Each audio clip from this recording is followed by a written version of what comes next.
Good afternoon, everyone. UK, they want you to know where the chickens are. You have to register them. Also, talking about gardens, too much emission coming from the home garden. You can only leave it to the bigs. Monsanto will take care of you. They want you to register your gardens too. And also in Australia, same thing happened in Canada. They're wiping out the fruit production for imports. Let's look at it.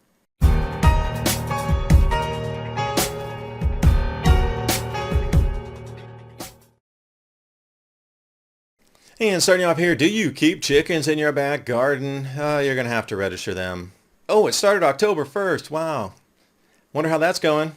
Get cracking. Oh, they're so funny in their news releases.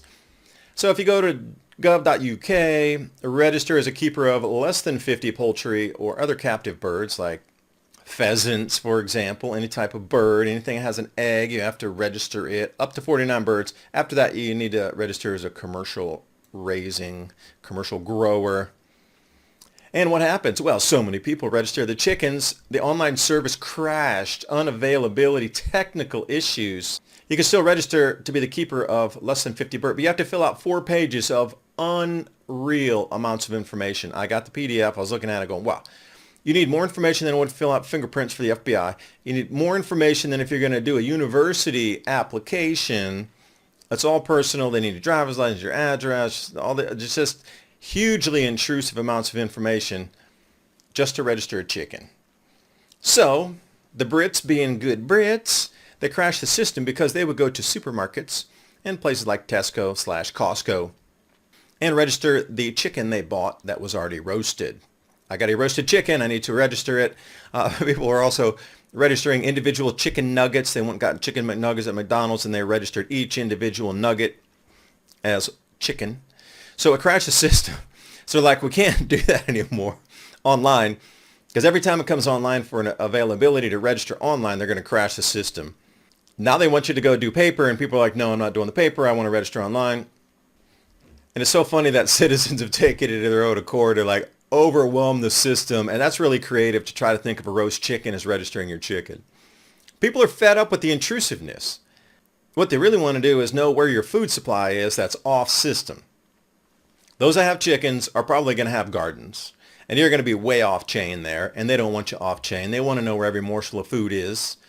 Because if it does come down to confiscation of food, they want to know where it's going to be easy to walk around. You're already registered. And let's knock on David's door. Knock, knock, knock. He's got ducks too. Yeah, that's just me. And be creative if they're going to want you to register. Which brings me to the gardens here, where I read this article and the headline was I wouldn't say misleading maybe, but the funding for the study was done by the WEF. Now they paid for the study and it came from the University of Michigan and then was cited and published in Journal of Nature Cities, or Nature Magazine for a better term, and they found in the study that producing fruit was 8.6 times more eco-friendly when Monsanto handled it, for example, or Syngenta, or any of the large agribiz companies that you would find across the world that handle massive amounts of food, whether it come from Mexico, whether it come from California. There's this huge amount. Dole would be another one. These agribiz companies can handle it more efficiently, and they're 8.6 times less emissions if they do it than if you grow it yourself at your own home garden. And Trump warns a Kamala win could lead to a 1929 style crash. Costco's seen double-digit growth in gold sales as gold hits all-time highs. Goldman Sachs raised their target $2,900 an ounce by early 2025. Silver outperformed gold, up in 2024 32%. That's an 11-year high. And JP Morgan forecasts silver to hit $36 an ounce in early 2025. Call the proud Americans of the Patriot Gold Group today before it's too late. And Patriot Gold Group has the No Fee for Life IRA, where your IRA or 401k can be in physical gold or silver. And you may qualify for the No Fee for Life IRA on qualifying rollovers. Give them a call, 888-546-7020 for your free investor guide today. And now on with the video. I kid you not. I was shocked by the study. I thought, am I misreading this thing here? So Technology Networks, Applied Sciences, picking this one up here. Community gardens have 6 times more of a footprint for emissions than conventional agribiz that's running machines, pesticides, herbicides, fungicides, fertilizers, maintenance repair operations, fuel costs, diesel usage, than if you walk across your yard and go do it yourself. And I was thinking, it seems wrong to me.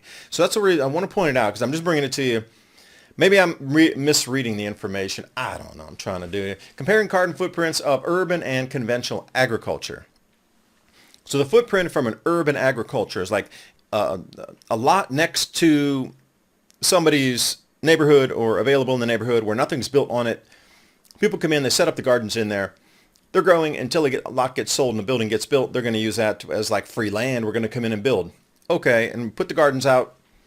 And they're saying because the compost pile has a tarp over it versus it being in an encapsulated, like, I guess, steel tube or some kind of steel container, that gases can leak out. And there's 6 times more gas release from compost piles done under tarp than there are if you put it in a steel container or aluminum container. Although they say tomatoes are 25% more friendly in managed gardens, meaning your home garden, than conventional agriculture. So they give you some footprints here, and this is really interesting for me. The amount of output on the farm type. So the gray or the black and white is conventional agriculture on the left there. That is their minimalist. I look at that and I said, that's literally impossible.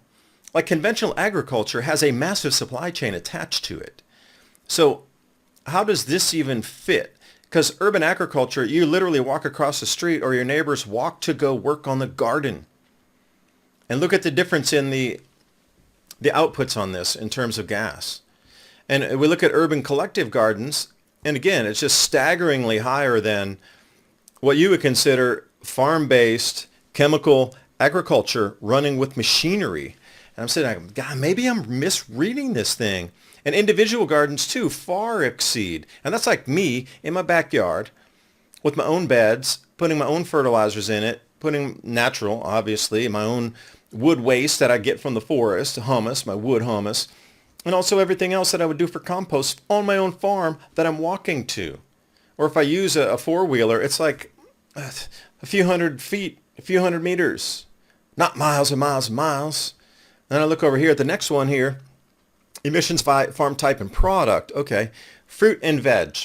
And I kid you not, that little tiny sliver at the bottom of black and white, that's conventional ag. I'm thinking maybe I'm misreading the study's findings here, but look at that. Fruits, veg, and then you go beans, carrots, lettuce, onions, potatoes, and tomatoes. And that's a sliver. That's barely detectable. And you're telling me that putting beans along my fence row with my own hands walking is that many more times inefficient and releases gas with CO2 per serving per kilogram than what I can do with my own fingers along my own fence line, not driving anywhere. And I think, that's impossible. Maybe I'm getting it wrong. Maybe I'm misreading it. I don't know. Please help me to understand this, because I think this needs to be checked and validated. You know, companies that pay, or persons that pay, or institutions, organizations, whatever you like to term that, pay for the study and the output they want. That is a well-known fact in today's peer-reviewed world, is you pay and you get the result you want. But for me, this is so far over the range of what you can consider on like local gardens by people who walk there compared to conventional agribiz with their massive supply chains stretching across the world to bring the inputs. Is they're literally like 8 times more efficient than you growing it yourself in your garden behind your house. That is staggering for me. So if you know the answer, please put it in the comment box, description box below. Would love to hear it. Get the conversation started, because I really want to know myself. Maybe I'm misinterpreting the information. But one thing, let's share some crab apple varieties. Crab apples are awesome because you can use them for jams, jellies, ciders. You can make hard apple cider with it. You could throw the yeast in there and distill that out and get apple schnapps. Centennial and Garland. So if you're looking for fresh quality fruit, you're going to look for these sweet crab apples, high quality fruit, and these crab apple trees, if managed correctly, produce more than conventional, what you consider like Granny Smiths or Fuji apple trees by the ton on the tree. There's more fruit on the crab apple trees. So if you're looking for bang for the buck, and speaking of fruit, let's move over to Sydney Morning Herald. Local growers devastated by Woolworths swap to Chinese and South African fruit. Australian canned fruit growers are devastated because growers at SPC's Shepparton office, this is very similar to what happened in British Columbia, where the Apple co-op just said, no, we don't need your fruit anymore, and put everybody out of business in a single season. This is similar, but they're going to just reduce 40% on the peach purchase and 60% on the pear purchase. Of families that have been there for 100 years, like exactly, it's almost like a rinse and repeat from BC. Who do they blame? Budget-conscious consumers. Now, wait a minute. Budget-conscious consumers are a result of irresponsible money printing. How can you blame the consumer to try to save money in a hyperinflating environment where things are going up 10, 20, 30, 40, 50% in a year? They're going to try to save money. If your society is to the point where your citizens can't afford food, you're at the point of collapse. No ifs, ands, or buts about it. But I digress. So the spokesman for the cannery attributed the reduction in increased demand for cheaper supermarket-owned brand products using fruit from overseas. Now, these are generic products, and you see them everywhere. Like if you go to Costco, you got the Kirkland brand. Well, that's a perfect example of it. Any kind of generic product, you go to Kroger, they got a Kroger in-house brand. That's it. It's just an in-house brand from a supermarket that they pack their own. They are using foreign fruit for that. So as a result of the cost of living crisis, Australian households are under pressure. So they're going to get their fruit from South Africa. No, wait. You're going to send fruit across an ocean, and you're yapping about registering a garden because the outputs are more than what can be done in conventional agriculture. And also, you're going to get the fruit from China, and you're going to send that on a boat across the ocean when you can literally drive a few miles over to the local farmer. And you're trying to still push that you got to register your gardens, and we're concerned about the outputs on the gardens when you're running ships across the ocean to bring the fruit. Unbelievable. And I do thank you for watching. Hope you got something out of the video. Please join us, civilizationcycle.com. That's the home of Civilization Cycle Podcast. And also Rumble and BitChute, the Adapt 2030 channel there. That's our backup. I'd appreciate it if you could come over there and subscribe as well, so we can keep this information flowing, because it seems now food is definitely off the table and will be purposely more expensive. See you next time. Bye for now.